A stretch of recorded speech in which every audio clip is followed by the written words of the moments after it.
did these things, we dedicate this program, The Dambusters, presented by the author himself, Paul Brickhill, dramatized by Maurice West, an Australasian radio production.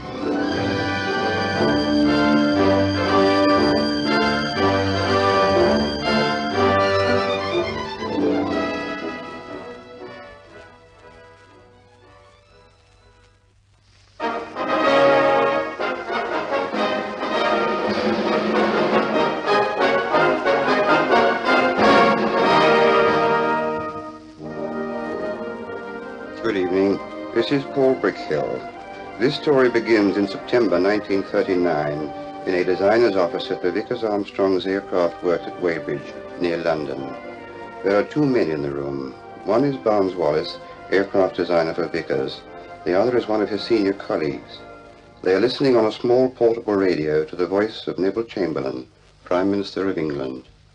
This morning, the British ambassador in Berlin handed the German government a final note stating that unless we heard from them by 11 o'clock, that they were prepared at once to withdraw their troops from Poland, a state of war would exist between us.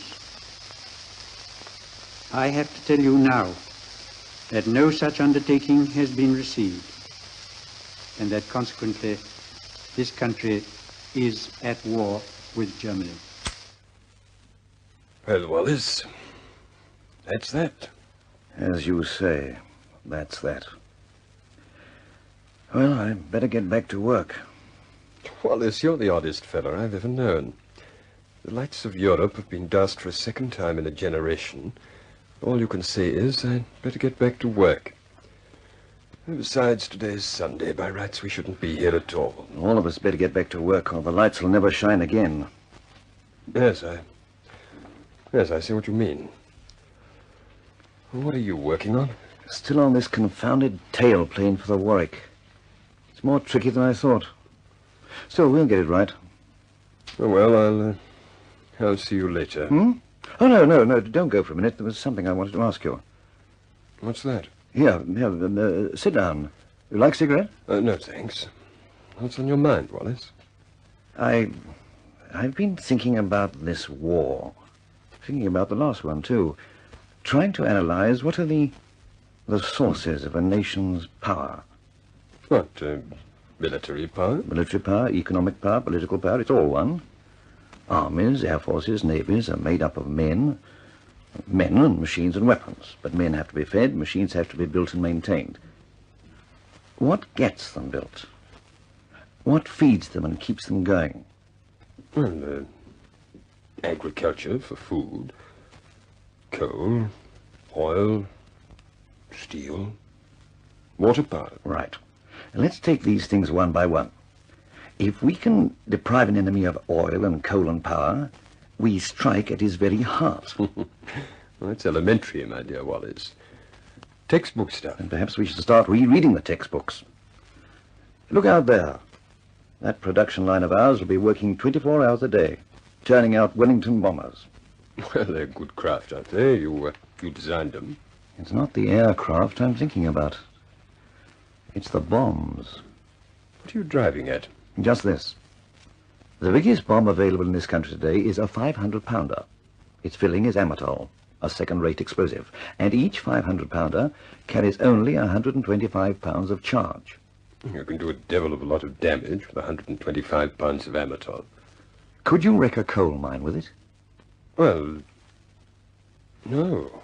Not unless you dropped it down the spout, as it were. Exactly. You could drop one on the Battersea power station, and unless you were dead on a vulnerable spot, you'd even cause a flicker in London's power supply. The same with oil installations. You can damage surface plant, disrupt activity, but you don't touch the potential. Oh, no, but if you use blanket bombing... Blanket bombing is a waste, a criminal waste of men, machines, and armament. Then what is the answer? Here, look at this. Do you know what that is? Well, it looks familiar. That's a photograph of the Möhne Dam, which supplies 1/3 of the water and power to the whole of the Ruhr.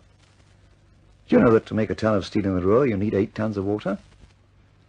If you could destroy the Möhne Dam and the other two, the Eder and the Sorpe, you could cripple the German armament industry overnight. What?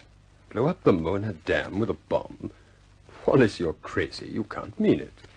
I do mean it. That's what we need. And that's what we've got to get. A bomb that will blow up the Möhne Dam. A Dambuster.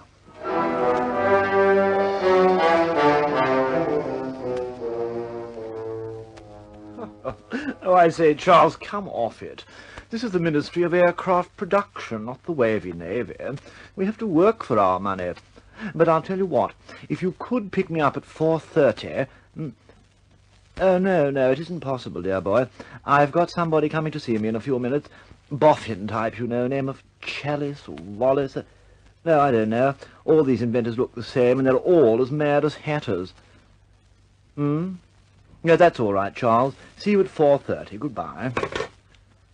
Oh, hello. How did you get in here? The young lady showed me, and I have an appointment. Oh, yes, you're Mr. Chalice. Wallis. Oh, yes, yes. Like a cup of tea? Thank you, yes. You've read my notes? Your notes? Oh, yes, have them here right under my hand. Very interesting, very ingenious. I'm glad of that. Well, what are you going to do about them?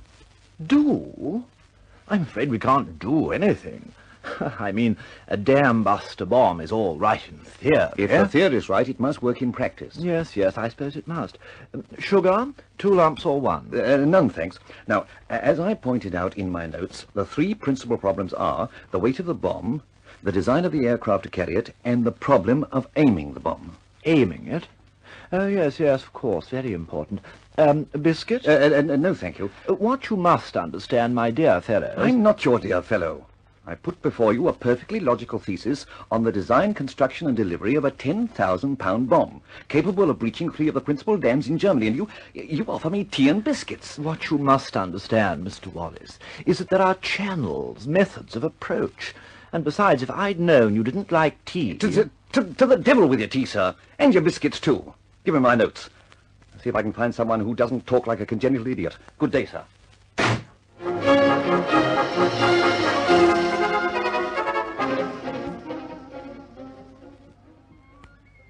My dear Wallis, for my own part, I am more than prepared to accept both your figures and your conclusions. Meaning that other people won't? How many of our brains trust can read a simple memorandum, let alone an intricate set of calculations? What do we do about it? Surely, Tedder, you have some influence? Yeah, vice marshals are 2pence a dozen. But I do have a lot of friends. I'll talk to some of them. You'll have to leave it with me for a while, I'm afraid. You know how these things are done. I know only too well how these things are done. But it's a comfort to know there's someone who doesn't think I'm just another crack-potted inventor. You know, Wallis, if there was some way you could demonstrate your conclusions. Actions speak louder than words. They've been demonstrated already. Oh, how? When? Back in 1935, when they were building Waterloo Bridge. And the engineers found that the concrete piles were no sooner driven into the mud than they shattered. That's the exact word, shattered. Why? Well, putting it simply, the shock wave was sent down the pile by the impact of a pile driver, then it bounced back up the pile as soon as it hit the clay at the bottom. Result, tension was created in the concrete, which shattered it in exactly the same way as this bomb which I've described would shatter the concrete retaining wall of a dam. You'll find it all in the Journal of the Civil Engineering Institute. Yes. Which brings us back to our first problem, how many of our colleagues can read. Leave it with me. I'll see what sort of interest I can stir up. Meantime, if you could think up a way of demonstrating... I'll think about it.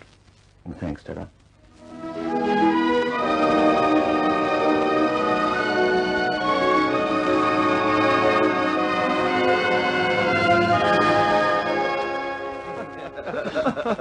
Oh, it's the truth, I tell you. If you'd seen him, you'd think the old boffin had gone crazy. There he was in his backyard with all these children, tossing a chunk of broomstick handle into a tub of water. You've never seen such a mess. When I spoke to him, it was quite odd. So odd that I decided to leave him to it. He's been pestering every one of the departments for weeks now with some crazy idea or other. They've had him, I can tell you. Oh, here he comes now. Oh, good morning, gentlemen. Oh, good morning. Can I have a cup of tea, matey? How's the tailplane coming along, Wallis? Oh, the tailplane? Oh, fine. I've ironed out all the bugs. By the way, Jackson, Yes, what can I do for you? do you think one of your office girls could do a job for me? What sort of job? Typing and duplicating. How long is it? About 70 pages of foolscap, 100 copies. Oh, well, it's a tall order, but I suppose I can arrange it. Good. I'll send it over this afternoon. See they make a good job of it, won't you? I'm sending it out to a lot of important people. What, another plan to win the war? Not exactly. But it could shorten it. I'll see you later. Now I've heard everything, and I know he's going crazy.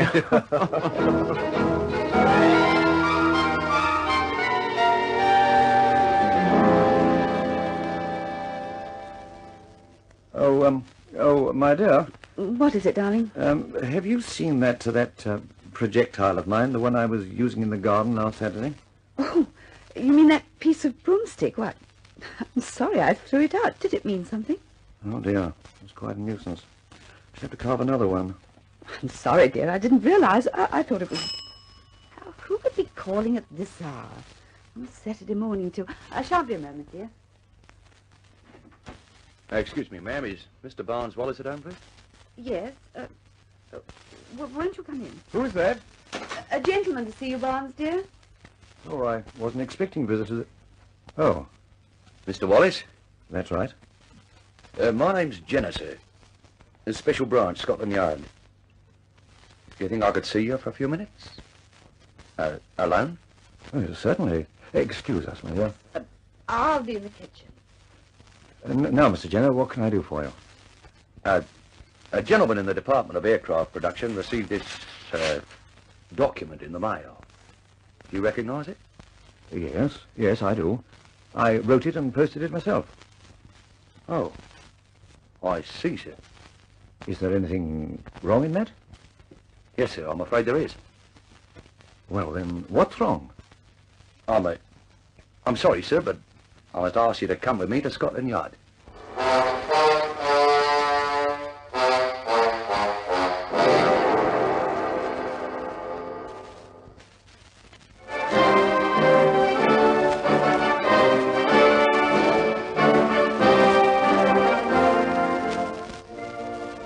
It was a devastating piece of irony that Barnes Wallis, the man who designed the R-100, the most successful British dirigible, the Wellesley and the Wellington bombers, should be taken in charge by a plainclothes policeman and hustled off to Scotland Yard.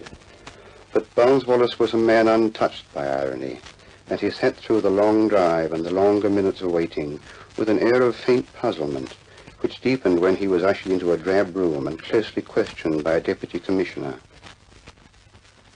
You are Mr. Barnes Wallis? That's right. You are a chief designer at Vickers Limited at Weybridge? That's right. As such, you are in a possession of a great deal of highly secret information of extraordinary value to the enemy. Well, yes. Yes, I suppose I am. You are the author of this report on a project for the breaching of 3 important hydroelectric dams in Germany. Yes. And yet I understand that you committed to the mails more than 70 copies of this vitally secret and vitally important document. Do you know, Commissioner, that's very encouraging. I beg your pardon. Vitally secret, vitally important. Do you know what, Commissioner? I presented that report to more than 50 officials in a dozen different departments. More than half of them have dismissed it as scatterbrained humbug, so you see, I'm quite encouraged by your reception. Oh, I see. Why did you post these copies? It was a gesture, Commissioner. A final attempt to discover one man in England who is capable of reading a simple argument and accepting my figures for what they are, the work of a responsible and reputable scientist. Well, in that case, Mr. Wallis, I'm in a difficult position. I must caution you against the possible consequences of broadcasting information like this. And at the same time, I'd like to wish you luck. Thank you, Commissioner. At the moment, I think I need a blasted miracle.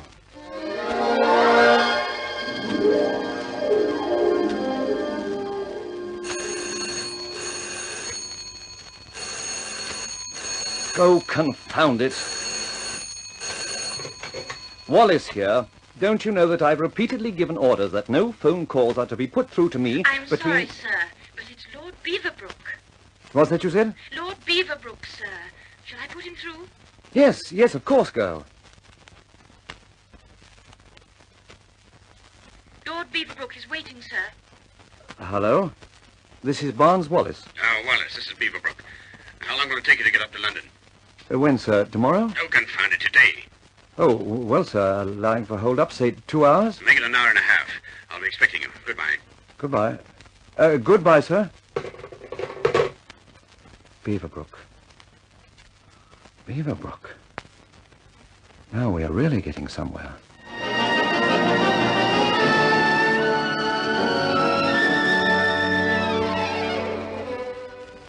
His lordship will see you now, Mr. Wallis. Come this way, please. Thank you.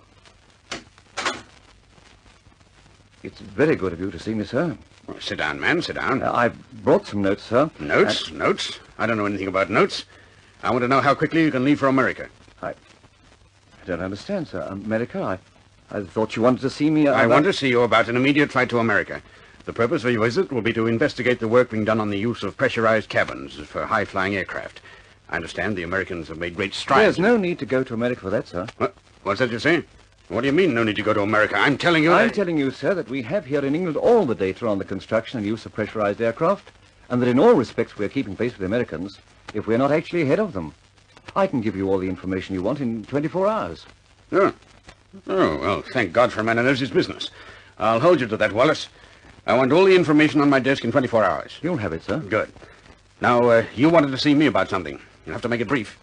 Well, for the past 3 months, I've been trying to get someone in authority to examine my project for the breaching of the 3 principal dams in the Ruhr district by heavy bombs dropped from aircraft. What's that you say? Breach the dams? You mean... I mean the Möhne, the Eder, and the Sorpe. If we could breach those dams, we could flood the whole countryside, disrupt the heavy armament industry... I know exactly what we could do, if we could breach the dams. We could do it all right, sir. You'll find it all there in my report. I'll read it later. Tell me in plain words what you need. A 10,000-pound bomb and an aircraft capable of carrying it. Yes. We'd like a slice of the moon, too. It could be done, sir. All right, I'll take your word for that. But don't you see, Wallace, we're so far behind. We'll have to disrupt the whole program of production. It would still be worth it, sir. Besides, we can do it in stages. I've got drawings for 2-ton and 6-ton bombs on the same principle. My Wellingtons can carry a 2-tonner, and the new 4-engine ones can carry the 6-tonner. They'll be operating in a year. Now, I'll see my experts about it. But if we have to divert too much efforts, I don't like your chances. Let me have those other reports in 24 hours. Good day, Wallace.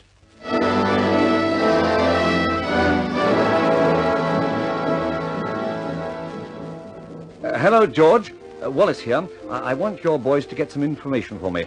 I want a shell casing to carry 5,000 pounds of explosive and to be able to withstand the shock of impact at 1,000 miles an hour. Yes, yes, I know it's crazy, but I want you to tell me whether it can be done.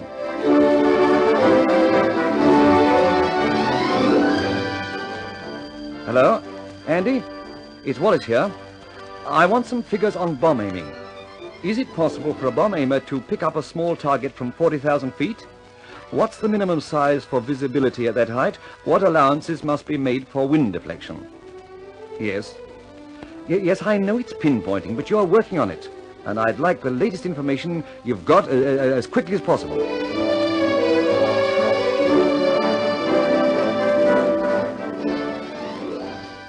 Hello? Hello, Research Library? Wallace here. I want you to chase up this one as quickly as you can. Now, in World War I, there was a landmine exploded under Messines Ridge. That's right, Messines. The shockwave was recorded in Cassel, miles away. See if you can dig me out any information on it. Yes, as soon as you can. Thank you.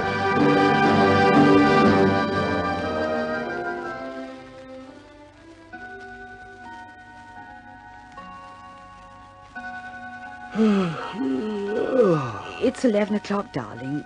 Don't you think you should go to bed? No, I'll wait up a little while. I'm expecting a ring from Craven. He's going to see Beaverbrook today and try to get some action on this project of mine. He told me he'd be back late, but I said I'd wait up. How's it going, dear? Are you getting anywhere? As far as my end's concerned, I'm getting further every day. I've got enough information to prove 10 times over the thing can be done. As far as the others are concerned, I I don't know. I thought Beaverbrook would do something, but... Well, we'll just have to wait until Sir Charles Craven rings. I'll make you a cup of tea. Oh, there it is now. I'll take it. Hello? Wallis here. Hello, Wallis. This is Craven. Yes, sir? I saw Beaverbrook today, as I promised. Yes? The policy of the Air Council is definitely against large bombs. They regret that they can give you no further support to your proposal. I see. Thank you for ringing, sir. Good night. I'm sorry. Good night, Wallis.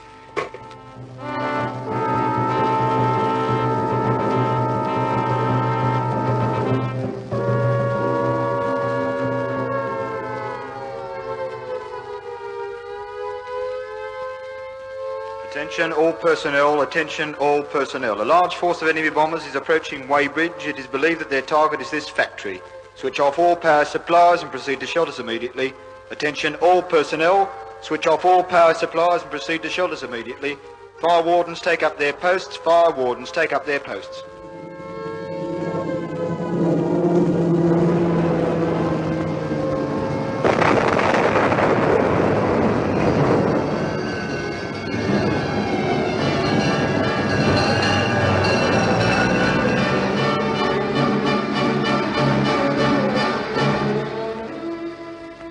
Well, gentlemen, that's very good news. In spite of the fact that 7 direct hits were scored on our Vickers works, only 24 out of 500 machines were put out of action. Of these, only 2 have been seriously damaged. There's been no loss of life. I should like to convey my congratulations to the staff on their cool and competent behavior and to tell them that we shall be in full production tomorrow morning. That is all, gentlemen. Thank you. Could I see you a moment, Sir Charles? Oh, yes, certainly, Wallis. What can I do for you? 7 direct hits, wasn't it, sir? Yes, that's right. And we'll be back in full production tomorrow. Wonderful, isn't it? Yes, sir.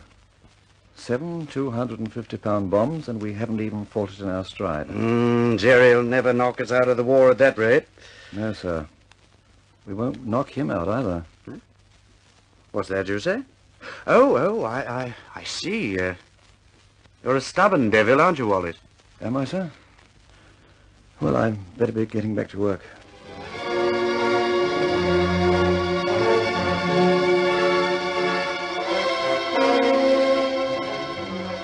I'm sick and tired of tin pot officials who are trying to fight a war with typewriters and teacups. Yes, dear. I'm sick and tired of bungling incompetents who sit behind their desks and dictate memos to each other about sweet Fanny Adams. Yes, dear. I'm sick and tired of men who call themselves engineers and scientists who can't read a simple equation. Yes, dear. You'll wake the children. I'm sorry. I seem to have come to a dead end, my dear.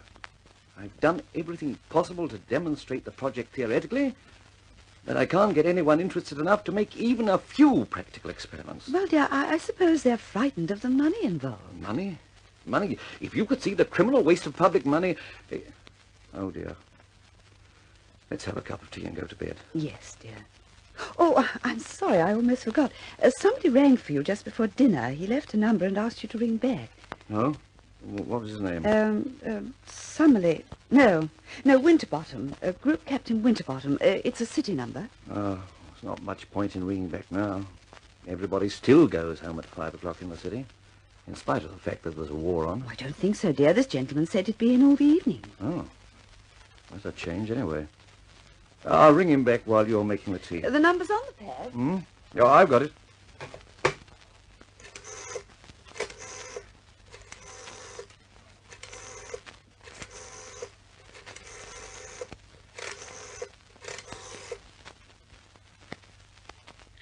Winterbottom here. This is Barnes Wallis. You telephoned me earlier. I didn't get your message until just now. Oh, that's all right. Good of you to ring. I was wondering if I could come down and see you tomorrow. Oh, I'm afraid not. I've got a very heavy day tomorrow. What did you want to see me about? You wrote a little fairy tale some time ago.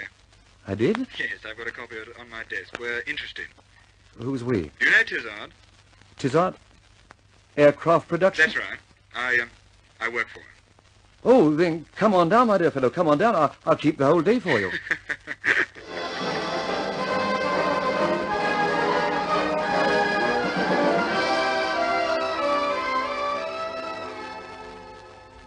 Well, there it is, gentlemen. All the general data, all my figures. What do you think of it? It's up to Sir Henry Tizard. I'm just the office boy. Well, Sir Henry? I like it, Wallis. I like it very well. Thank God for that. You've had a tough time, I know, but I'll try to help you on this. Not out of the wood yet, of course. You've got to prove it. Well, I can't prove it without a bomb and an aircraft to drop it. It may be possible. Go on, Sir Henry. We'll leave the bomb out of it for the moment. The first thing we've got to do is to find out how much explosive it takes to crack the wall of a dam. If the explosive is placed anywhere near the wall and under the water. That's right. Once we've done that, we can proceed to the bomb part of it. Constructing, delivering, etc. Where do we get a dam, sir? We build one. A little one and a bigger one. And a bigger one still. And then... Yes, Sir Henry? If you can blow the little dams with scaled-down explosive, then we'll get you a big one. A real one. I'm sorry, Sir Henry, but where do we get a real dam? We'll borrow one. You know, at least 3 that aren't being used. One up near Birmingham, for instance. If you can blow that one up, then you've really accomplished something. And that still doesn't build us a bomb or an aircraft. If you can bring out this first part of it, Wallis, you'll at least have a chance of getting what you want. And from there on, well, we'll see.